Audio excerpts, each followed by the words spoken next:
Be honest, on a scale of 1 to how much were you freaked out by scary stories to tell in the dark? If you grew up in the 90s, you would have probably read at least one of two stories. First being the iconic Goosebumps book, The Scarecrow Walks at Midnight by R.L. Stine. And of course, the second being scary stories to tell in the dark featuring the eerie and gruesome Harold. Between scary clowns, scary scarecrows, and scary ventriloquist dummies, 90s kids were deeply psychologically traumatized, but we kinda liked it. And today we are going to delve into the story of Harold from Scary Stories to Tell in the Dark, and this one is not only freaky, it is very gross. So I hope to God you are watching this at 3 a.m. snuggled under your blanket, and do not look under the bed. Alright, so let's talk about the story of Harold. This story kicks off when two farmers, Alfred and Thomas, are grazing their cows in a green pasture. Now on one fateful day, they decide to make a scarecrow the size of a man, and they name him Harold after this farmer that they completely hate. To make Harold, they fill these sacks with straw and give him a pointy nose and Harold's tiny beady eyes, and to top it off, give him this really twisted, creepy frown. Now these two farmers, Thomas and Alfred, couldn't leave Harold alone. They couldn't just stick him out in the farm and leave him to his business. What did they do instead when they were having a bad day? These two would curse at him, kick, punch, and spit on him, and even smear food on him.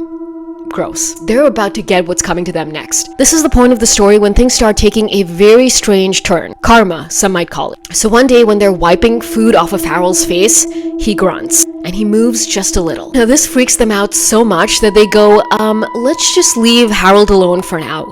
Do not use him to scare off the birds, just let's leave him in that chair at the side of our hut.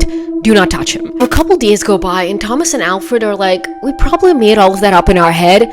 There's nothing to be afraid of. And so they go back to their old ways, taking him out in the field during the day, bringing him in at night, and yes, punching and spitting on him when they're in a bad mood. And one night when they bring him back into their hut, they notice that Harold has grown. Harold has officially hit puberty and he's grown a couple of inches. Now this next part is a little too on the nose, for me at least, but here's what happens. So while the farmers are eating breakfast the next morning, Harold gets right up, trots out of the hut, climbs onto the roof, and gallops back and forth. Then he climbs down and goes and stands at the far end of the pasture and just stares back at the farmers. So then these two decide to do what any person with an iota of self-preservation would do. They decide to get the hell out of there. They gather all of their cows and start making their way down the valley, and about a mile into it they realize, darn it, we have forgotten the milking stools. And let me tell you, them shits cost a lot to replace. Neither one wanted to go back to get those stools, so they decide to draw straws for it. Thomas is the unlucky bastard who has to go back and get the stools. So he tells Alfred, you know what, you go on, I'll catch up, I will be back in a jiffy. Alfred continues down the path with all the cows, and when he gets to a slight rise in the path, he looks way back to the hut, and Thomas is nowhere to be seen. But what he does see is creepy Harold on the roof of the hut, kneeling down and stretching out a piece of bloody skin to dry on the roof.